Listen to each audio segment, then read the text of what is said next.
खुदावंद यीशु मसीह के नाम के वसीला से आज के इस प्रोग्राम को शुरू करते हैं। अजीज़ों, एक वो वक्त था कि जब हमारे मिशनरीज हजरात और हमारे फादर साहबान जो थे वो महीने के बाद 2 महीने के बाद गांव में आते थे और छोटे छोटे चर्च होते थे और आम लोगों को अपने मज़हब का कोई पता नहीं होता था। जैसे बता दिया जाता था वैसे ठीक था। ना हम प्रॉपर किसी को जवाब दे सकते थे, ना हम किसी के आगे बोल सकते थे। आज एक ऐसा दौर आ गया है कि जो प्रोग्राम आज चर्चेस के अंदर या बड़े कन्वेंशन के अंदर होता है वो दूसरे ही दिन नेट के ऊपर आ जाता है। और जब नेट के ऊपर ये प्रोग्राम चलते हैं तो बहुत सारे ऐसे लोग जो मसीह नहीं होते वो जब हमारे इन प्रोग्रामों को देखते हैं,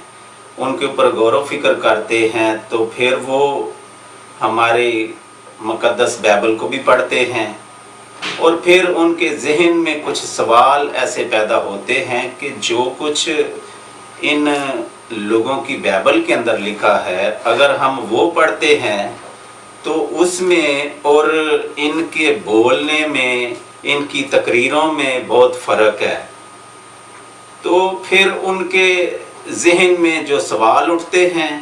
उनका हम उन लोगों को प्रॉपर जवाब नहीं दे सकते और फिर हमारे लिए बहुत परेशानी की बात होती है।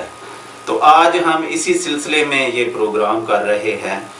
कि इन बातों के ऊपर थोड़ा गौर फिक्र किया जाए कि शुरू में जब यीशु मसीह इस ज़मीन के ऊपर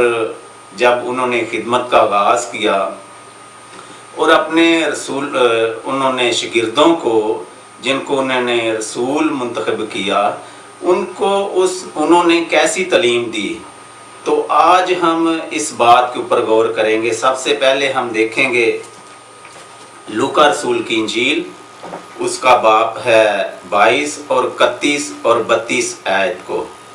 यहाँ लिखा है कि शमाऊन शमाऊन, देख शैतान ने तुम लोगों को मांग लिया ताकि गेहूं की तरह फटके, लेकिन मैंने तेरे लिए दुआ की कि तेरा ईमान जाता ना रहे, और जब तू रजू करे तो अपने भाइयों को मजबूत करना। मेरे अजीज़ों, जब मैंने इस आयत को बाइबल मुक़द्दस के अंदर पढ़ा जो यीशु मसीह के अपने फरमान हैं कि उन्होंने शमाऊन को कह रहे हैं कि मैंने तेरे लिए दुआ की कि तेरा ईमान जाता ना रहे। तो सबसे पहले तो हम इस बात के ऊपर थोड़ा गौर फिक्र करेंगे। यहाँ कोई 3-4 सवाल हैं इसी इन 2 आयतों में कि जिनके ऊपर हम गौर फिक्र करेंगे कि सबसे पहले यीशु मसीह ने क्यों शमाऊन के लिए दुआ की। क्या शमाऊन के लिए कोई प्रॉब्लम पैदा हो रही थी? क्या शैतान ने उसे क्यों मांगा और शैतान क्यों उसे फटकना चाहता था? क्या शैतान और यीशु मसीह आपस में एक दूसरे को जानते थे? इनकी कोई वाकफियत थी कि ये जब शैतान ने शमौन पतरस को मांगा है तो यीशु मसीह को पता चल गया है और फिर यीशु मसीह ने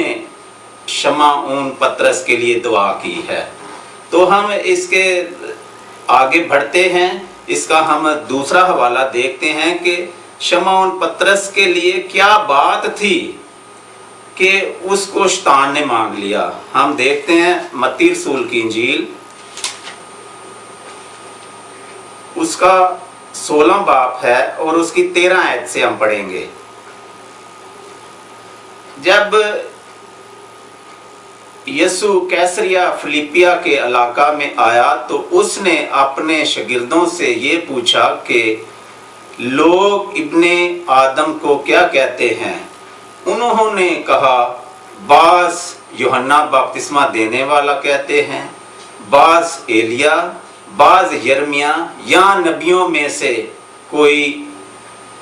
اس نے ان سے کہا مگر تم مجھے کیا کہتے ہو؟ شمعون پطرس نے جواب میں کہا تو زندہ خدا کا بیٹا مسیح ہے۔ یسوع نے جواب میں اس سے کہا مبارک ہے تو شمعون بر یونا، کیونکہ یہ بات گوشت اور خون نے نہیں بلکہ میرے باپ نے جو آسمان پر ہے تجھ پر ظاہر کی ہے۔ اور میں بھی تجھ سے کہتا ہوں کہ تو پطرس ہے، اور میں اس پتھر پر اپنی کلیسیا بناؤں گا، اور عالم روا کے دروازے اس پر غالب نہ آئیں گے۔ میں آسمان کی بادشاہی کی کنجیاں تجھے دوں گا، اور جو کچھ تو زمین پر باندھے گا وہ باندھے گا آسمان پر بندھے گا، اور جو کچھ تو زمین پر کھولے گا وہ آسمان پر کھلے گا۔ میرے عزیزو، یہ وہ آیت ہے جب یسوع المسیح نے اپنے شاگردوں سے پوچھا کہ تم مجھے کیا کہتے ہو؟ جب پطرس رسول جو رسول اعظم ہے اس نے جواب دیا تو زندہ خدا کا بیٹا مسیح ہے، اور یسوع المسیح نے اس بات کے اوپر مہر کر دی کہ یہ بات تجھے خون اور گوشت سے معلوم نہیں ہوئی، یہ میرے باپ نے جو آسمان پر ہے اس نے تجھ پر ظاہر کی ہے۔ اور ہم یہاں دیکھتے ہیں کہ اتنی بڑی بات جو پطرس نے کہہ دی کہ تو زندہ خدا کا بیٹا مسیح ہے، تو ہمارے سامنے ایک یہ ایسا لگ رہا ہے کہ خدا نے جو خالق کائنات ہے اس نے ایک بہت بڑا راز، بہت بڑا مکاشفہ پطرس کے اوپر کھول دیا کہ تو ایسا کہہ۔ اور جیسے ہی پطرس رسول کے منہ سے یہ بات نکلی اور یسوع المسیح نے کہا یہ بات تجھے خون اور گوشت نے نہیں بلکہ میرے آسمانی باپ نے تجھ پر ظاہر کی ہے۔ اب دیکھ میں بھی تجھے کہتا ہوں کہ تو پطرس ہے، اور میں اس پتھر پر اپنی کلیسیا کو بناؤں گا، اور عالم روا کے دروازے تجھ پر غالب نہ آئیں گے۔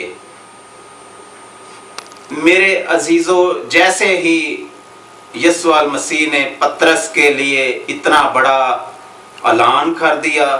اتنی بڑی اس کو ڈگری عطا کی، اتنا بڑا آنے والے وقت کے لیے اسے منتخب کر دیا کہ میں اس پتھر کے اوپر اپنی کلیسیا بناؤں گا،